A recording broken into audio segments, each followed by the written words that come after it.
Hello students. Today I am going to explain you about the export procedure of remaining part. तो earlier हमने देखे थे getting an order, obtaining license for the export, collecting goods, foreign exchange, obtaining letter of credit, obtaining shipping order, excise duty payment, packing and marking of the goods. तो ये सब हमने 8 points cover किए थे. Now we have to go through getting insurance of the goods. Means हमारी जो सामान है उसका इंश्योरेंस लेना ज़रूरी हो जाता है, क्योंकि एक जगह से दूसरी जगह पे लॉन्ग डिस्टेंस कवर करके हमें भेजना रहता है. For that they have to take the insurance. तो इंश्योरेंस लेने से सेफ्टी कवर बनता है गुड्स का. और अगर ये जो सामान भेज रहा है वो अगर शिप के थ्रू जाता है तो साइक्लोन आ सकता है. अगर ट्रेन या रोडवेज से जा रहा है तो डैमेज होने के चांसेस होते हैं, एक्सीडेंट में पॉसिबल. तो वेदर का चेंज होने से डैमेज हो सकते हैं गुड्स को. तो डिफरेंट सिचुएशंस अराइज होती है लाइक अ रिस्क. तो ये रिस्क के सामने सेफ्टी प्रिकॉशंस के तौर पर इंश्योरेंस निकलवाना रहता है. So in order to protect the goods against the possible risk in the sea, जो दरिया में जो आता है cyclone, that damage in the goods due to weather. Means जो वेदर एटमॉस्फेयर जो है वो वेट होता है तो हमारा सामान जो है वो सेम कंडीशन में नहीं पहुंचता है ड्यू टू पायरेट्स. मीन्स लुटेरे होते हैं, दरियाई लुटेरे, उनकी वजह से भी सामान चोरी हो सकता है. So goods has to be insured to get economic return, especially it is to be transported through sea way. तो दरियाई वे से अगर सामान एक जगह से दूसरी जगह पे जाता है तो उसके लिए a person have to get the insurance and agreement is made with the insurance company regarding this. तो ये जो अग्रीमेंट होता है उसको क्या कहते हैं? That is the exporter obtain the cover note after paying the premium. जो प्रीमियम पे करना रहता है और कवर नोट दिया जाता है कि कितना सेफ्टी कवर इंक्लूड करना है. Set that determined by the insurance company. और वो प्रीमियम जो है वो इंश्योरेंस कंपनी डिसाइड करती है.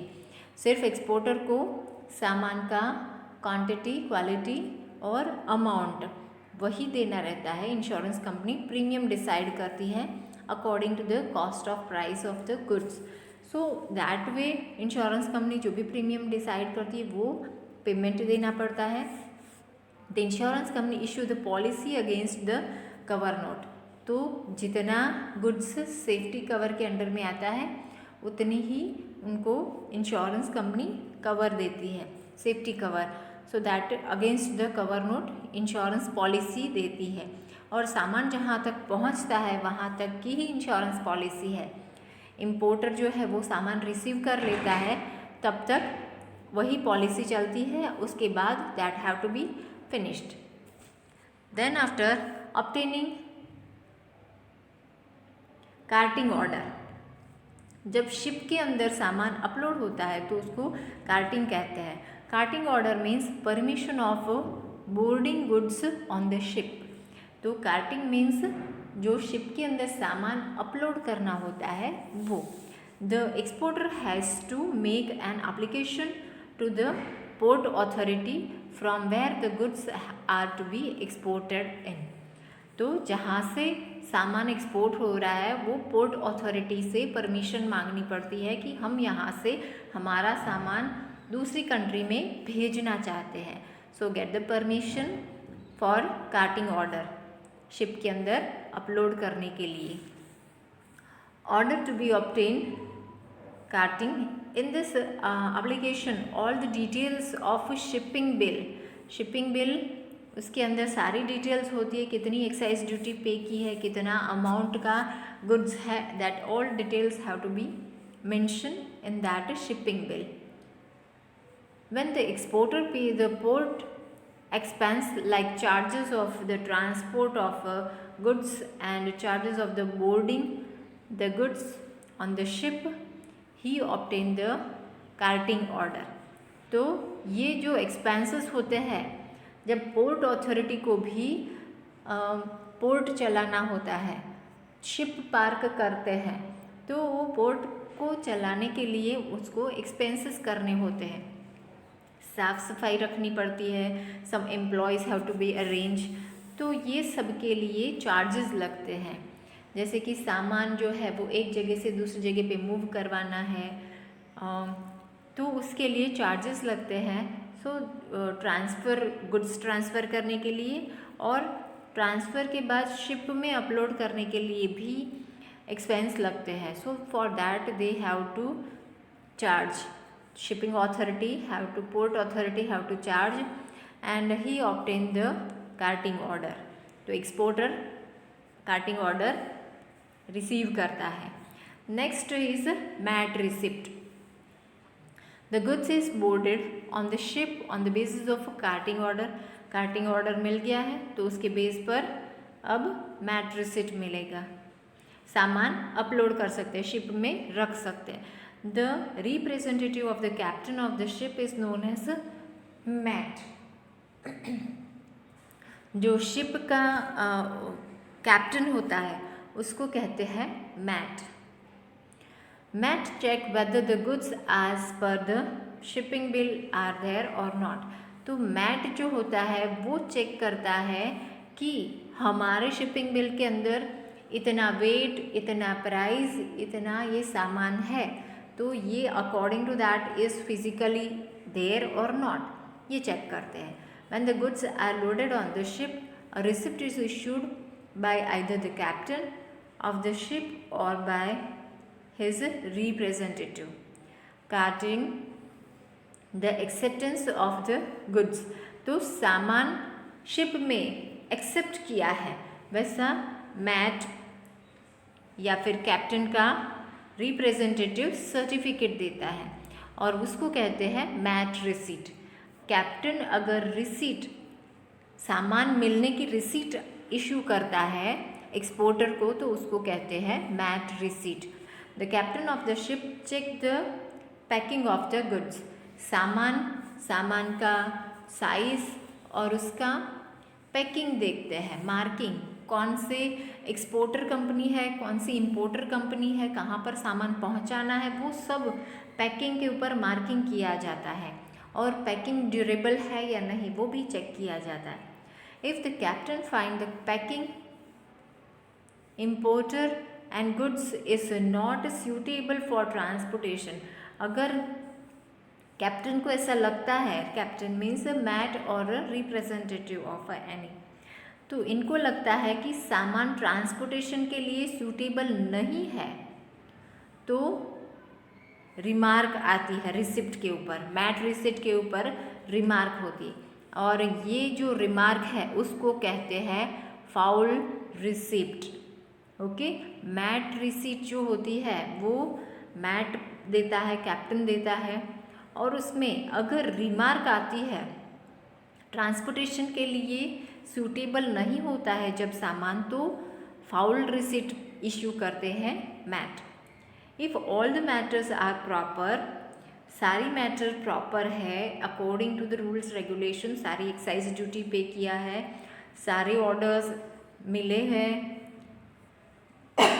शिपिंग बिल के अकॉर्डिंग टू है, तो क्लीन रिसिप्ट इशू करता है mate. Okay, if the mate receipt is foul, it means that the goods which have to be loaded on the ship are not properly packed. Foul receipt होती है अगर, तो ऐसा माना जाता है कि जो शिप में सामान लोडेड है, सामान भरा हुआ है शिप में, वो प्रॉपरली पैक नहीं है और सेफ्टी प्रिकॉशंस यूज़ नहीं किए गए specified in order to, and if the goods are damaged during the transportation, और फाउल रिसिप्ट होने के बाद भी अगर अपलोड किया गया सामान अगर डैमेज होता है तो उसकी रिस्पॉन्सिबिलिटी शिपिंग कंपनी की नहीं होगी। Okay, so that all responsibility goes to the exporter कि उन्होंने प्रॉपर सूटेबल पैकिंग नहीं किया है। तो इसीलिए फाउल रिसिप्ट इशू होती है। फाउल रिसिप्ट से shipping company is not responsible for any damage. Then after obtaining bill of lending,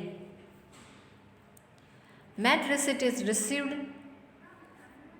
goods load हो जाता है शिप के अंदर। It is not agreement of transporting the goods.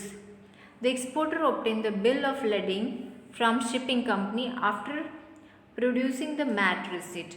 अब MAT receipt मिल जाती है, शिप का कैप्टन जो है सामान अपलोड किया और उसने MAT receipt इशू की है। वो MAT receipt शिपिंग कंपनी को देते हैं। एक्सपोर्टर ऑब्टेन करता है bill of lending from the shipping company. Shipping company से ही वो बिल ऑफ लेडिंग लेता है। जो मैट होता है, कैप्टन होता है शिप का, वो ये मैट रिसिप्ट इशू करता है और वो शिपिंग कंपनी को जमा करवाते हैं और shipping company bill of lending issue करते हैं। Bill of lading is N agreement between the shipping company and exporter by which the shipping company gives assurance to transport the goods from one port to the another. तो shipping company का agreement इतना होता है कि वो एक port से दूसरे पोर्ट तक सामान पहुंचाए। So that is the agreement of bill of lending. Bill of lending का मतलब है कि that is agreement between the shipping company and the exporter. दोनों के बीच में ऐसी अग्रीमेंट होती है कि वो सामान जो है वो एक पोर्ट से दूसरे पोर्ट तक पहुंचाए। डिटेल्स होती है उसके अंदर, एक्सपोर्टर का नाम, शिप का नाम, फ्रेट मीन्स जो भी एक्साइज ड्यूटी या फ्रेट जो भी कंट्री का रूल्स रेगुलेशन होता है उस हिसाब से पे किया है, detail of the goods, quantity of goods, price of the goods, weight, name of the exporting port, terms and condition of the transportations, etc. तो ये सारा इंफॉर्मेशन अग्रीमेंट के अंदर मेंशन किया जाता है। Then after bill of lading is an important document. 3 copies. Bill of lading की कितनी कॉपीज होती है? 3 कॉपीज। और ये अग्रीमेंट शिपिंग कंपनी और एक्सपोर्टर दोनों के बीच का अग्रीमेंट है और इनकी 3 कॉपीज बनाई जाती है। 1 copy is remain with the shipping company, shipping company के पास रहती है, और 2 कॉपी जो है वो एक्सपोर्टर को देते हैं। और एक्सपोर्टर जो है वो 1 कॉपी अपने पास रखता है और दूसरी है वो इंपोर्टर को देता है। ओके, तो तीनों पार्टी जो है, एक एक्सपोर्टर, एक इंपोर्टर और third is of shipping company, तो तीनों के पास रिसीट होती है। The importer receives goods on the basis of this copy. तो अगर ये कॉपी बताएंगे तो ही मैट जो है वो उनको सामान देगा। Then after certificate of origin means सामान कहाँ से ओरिजिनली आया है। Certificate describe the detail where the goods are produced. कहाँ पर वो प्रोड्यूस हुआ है इसका सर्टिफिकेट है। Means originally from where the goods have to be arrived. According to this agreement made by different countries, respected countries prove relief on import excise. तो ये origin जो है, सर्टिफिकेट ऑफ ओरिजिन से बहुत सारी कंट्री में ऐसा अग्रीमेंट होता है कि एक्साइज ड्यूटी, इम्पोर्ट एक्साइज जो है ड्यूटी पे करना, उसमें रिलीफ मिलता है, मीन्स राहत मिलती है।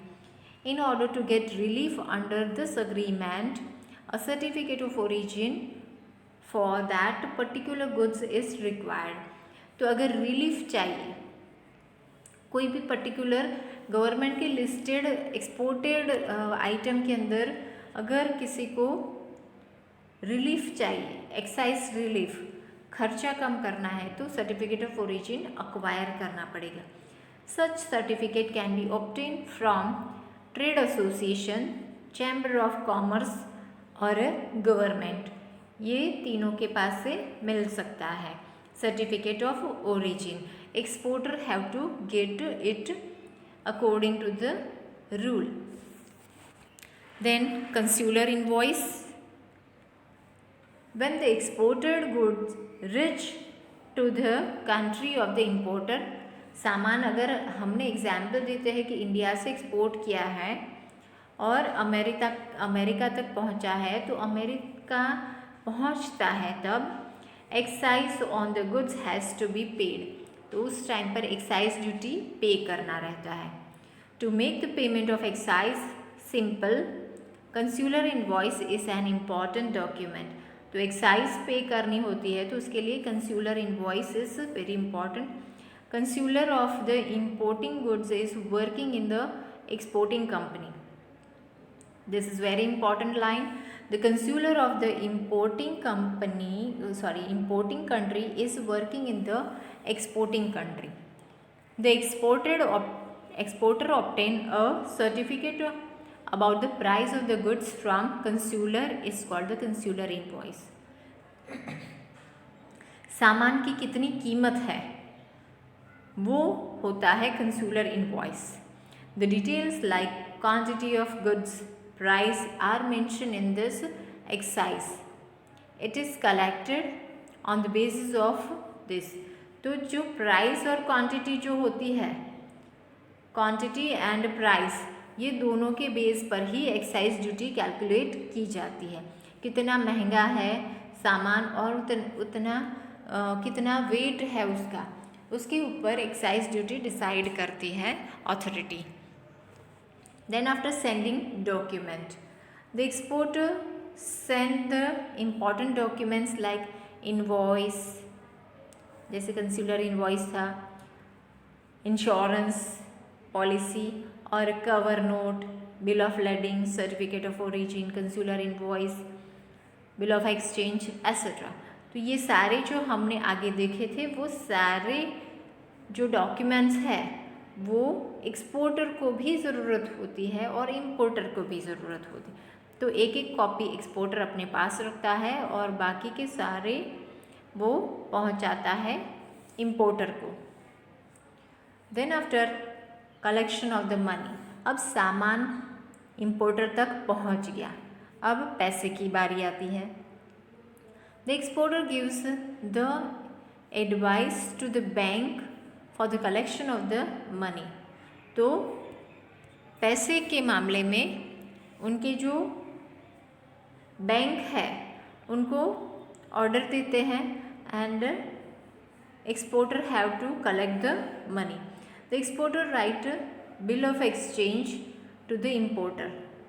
Bill of exchange means कोई कंट्री का करेंसी अलग अलग होता है तो इसीलिए बिल ऑफ एक्सचेंज देना पड़ता है in order to collect the amount mention in the invoice. Invoice में इंटरनेशनल करेंसी के अंदर अगर अमाउंट दी गई है तो वो अमाउंट जो भी है वो बिल ऑफ एक्सचेंज के अंदर मेंशन की गई है वो कलेक्ट कर ले उनकी बैंक से। This bill of exchange may be document against acceptance और documents against payment, ये दोनों हो सकते हैं। In a document of acceptance, bank of the exporter present the bill of exchange to the importer.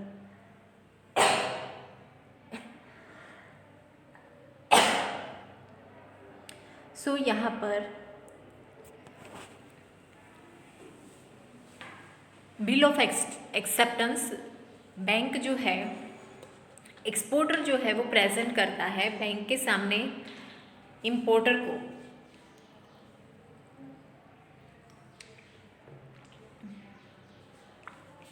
Bank release करता है, the bank release the document of the goods once the bill of exchange is accepted by the importer।